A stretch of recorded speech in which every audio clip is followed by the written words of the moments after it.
Welcome to Bookmas Day 2, where we are going to talk about the books that I read in November. I am laughing at myself, and we will get to that in a second. But before we talk about those, hi, welcome back to my channel. Welcome if you are new here. I am Jen. This is Bookmark by Jen. I've already said it's Bookmas Day 2, so we're just going to get into it.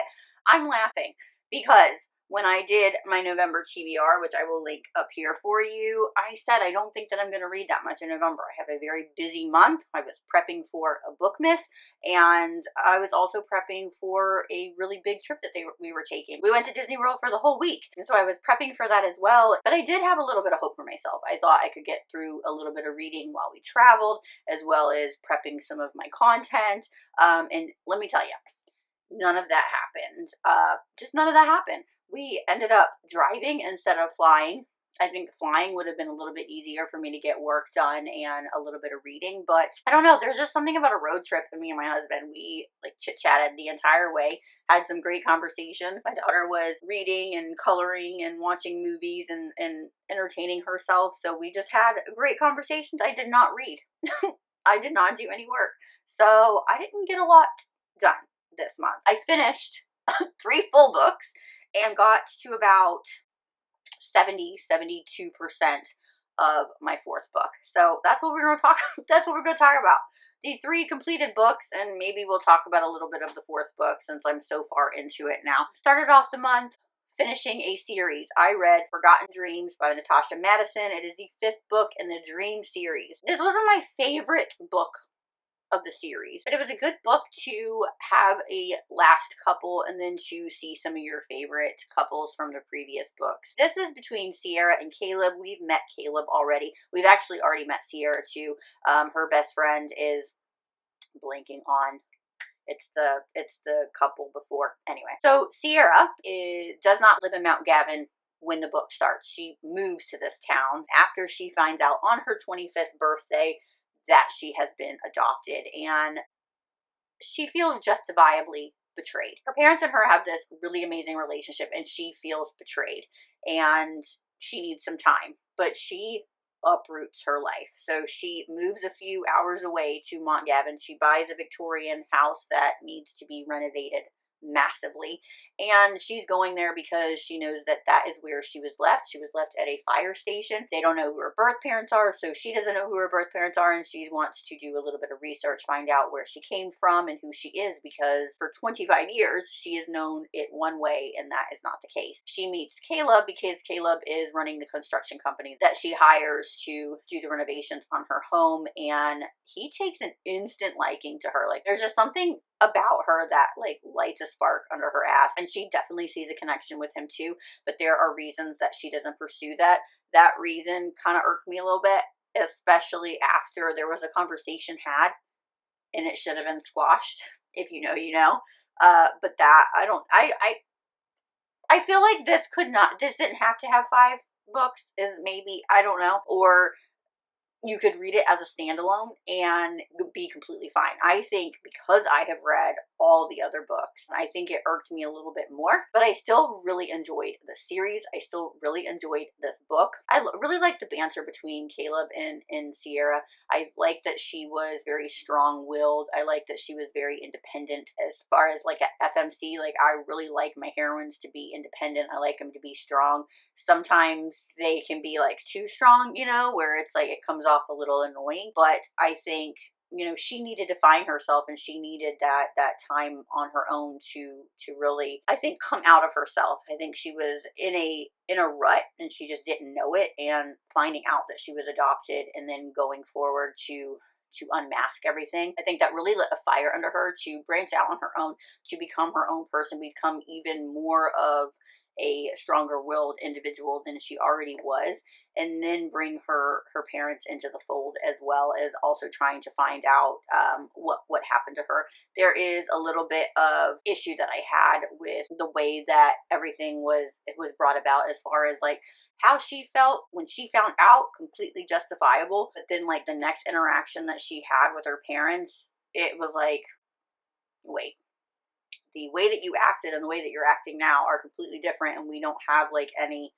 I needed a moment to process everything and now I'm okay. I understand that that's probably what happened, but that was not within the book. And so it was like, wait a minute, did I miss a paragraph? Did I miss something? It really kind of sounds like I didn't enjoy this book when I actually did.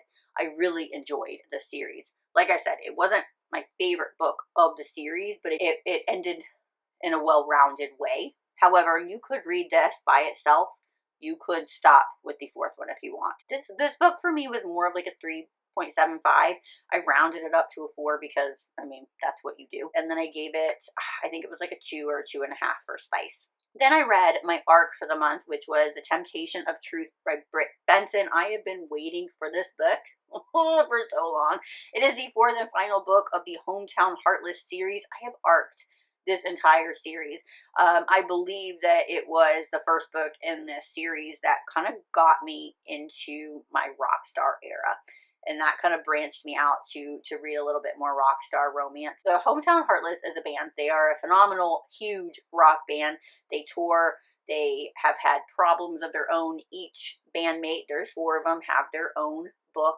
And I think, like, overall as a series, phenomenal series. I would recommend it. It's amazing. I love how each of these characters, you meet them, you fall in love with them, you want their story, you want to know more about them, like you're rooting for this band, but then also each character has this immense growth within their story, and I love this series. Obviously, within each series, you're going to have like your favorite books, and I do have those. There is some scenes that stand out to me, some characters and the arcs that stand out to me. But I have been waiting for Mabel's story. So she is the final story. This is Mabel and Aurora's story. It's an FF or a sapphic romance. And it was so good. I really like how this book kind of made everything full circle. Whereas I felt like certain things were dropped from the Dream series, the previous series. Like that book was like, I think could be a hit or miss. It was a good book. I think it's like a finale to the series. It didn't really seem like a finale to me. Whereas this one, The Temptation of Truth, it completely rounded out the series. It ended perfectly, I think. So we've got, like I said, Mabel and Aurora. We don't know who Aurora is. We may have heard of her in other books, but we don't know who she is until we meet her in this book. But we absolutely know who Mabel is, and she's a little bit of a mystery. She's always been a mystery. I've always wanted to know more about Mabel. She is a phenomenal friend. She's like the glue. She is the heart of the band for sure, and the heart of these characters, and she's definitely kept them together. She's been the most sane. Everybody has had their walk of shame. Everybody has had their demons that they've had to fight through, and then we get those with those books. However, Mabel has been like the constant. She's been the center, the voice of reasoning. She's been that friend that has never stopped wavering at all, and that's who Mabel is. So I wanted to see her get her happily ever after. I wanted to see like what her real story is, because she was just such a phenomenal friend and character in these other books that I was just rooting for her the entire time. So Aurora is actually the niece of the Hometown Heartless manager, and that's where she comes into play, because they need a tutor for the lead singer's daughter, and the manager says, hey, I know exactly who you can get. I'm going to get Aurora to come out. And Aurora's having a bit of a time. When she meets Mabel and this group who is so unlike anything that she has been living with for the past however long, she realizes that she's been a little sheltered. She realizes that she's been not treated very well, because here's the thing. And she also realizes that Mabel interests her a little bit more than she should, because Aurora's married. She's married to a man, and she is having feelings for another woman, and that is maybe a little confusing, maybe a little exhilarating, but definitely should not be happening because I'm married. I don't like love triangles. If you've been around, you know that. But this is not that. This is definitely a story worth reading. I'm not saying anything else about that though, because that essentially is like what is on the back of the book, of like she's married and married to a man, but I'm not going into any of other details after that because I don't want to spoil anything. You should read these books. I definitely recommend though, even though you could read this as a standalone, I highly recommend that you start from the beginning and go forward, just because there's certain things that would be a little bit of a spoiler, and then but other things that you would just definitely understand. But you could definitely read this as a standalone. I don't think that you would be confused. Britt Benson does such an amazing job of telling the story that, yeah, you might miss out on certain things, or you wouldn't know the backstory, or you wouldn't know the intricate details, you wouldn't know maybe the inside jokes of certain things, but you would not feel lost. What I do want to mention though is all these books are a dual POV, and with many dual POVs, you're getting both sides of any story, right? And then you're getting inner thoughts. So you're getting those characters' backstories as well. I do feel like in the other three books, Britt Benson does a really good job of doing that, of giving an equal balance of getting the backstory of each of these characters. But there is a little bit, I don't want to say there's like more focus on the bandmate, but it's like there is a more, the bigger conflict, I guess, is with the bandmate, and then their counterpart has a backstory, but helps them in some way, heals them, makes them better, makes them want to be better, gives them that redemption, right? Whereas I feel like there was more emphasis on Aurora. Like I felt like the story was more centered towards Aurora than Mabel. And then you do get more of them like in a coupling, but there is significantly more of Aurora, I think. That is not to say that there is anything wrong with that, or that the book fell short because of that. I think this story needed to be told. I think in the way that it was told, you get better understanding of Mabel even when you're not in her POV because of Aurora. Aurora has this really calming demeanor. She has this really amazing way that she sees things. And I think her being able to experience things in her own way, in her own eyes, and not under the guise of somebody else telling her what she should see and what she should do and how she should talk and how she should look and all this. Getting Aurora's story in that way, I think, definitely opened up Mabel's story in a way. So it definitely comes together. But I just wanted to mention that because I do feel like it is more centered towards Aurora, and then it comes together with the two of them and their bond and this relationship that they have and the way that they communicate with each other. I just thought it was a beautifully written book. Phenomenal. I gave it a 5 stars, and I gave it a 2 stars for spice. And that brings us to Hit the Ground by Julia Wolf. This was our buddy read for the month, and sadly we did not do our live show. We are going to do our live show. It just, a lot of us had things going on. I wasn't going to be able to make it. I think it was Jessica or Mandy that wasn't going to be able to make it, so then that like leaves only 2 people, so we just decided, unfortunately, to postpone it. But this was a small town cowboy romance. It was between Alice and Caleb.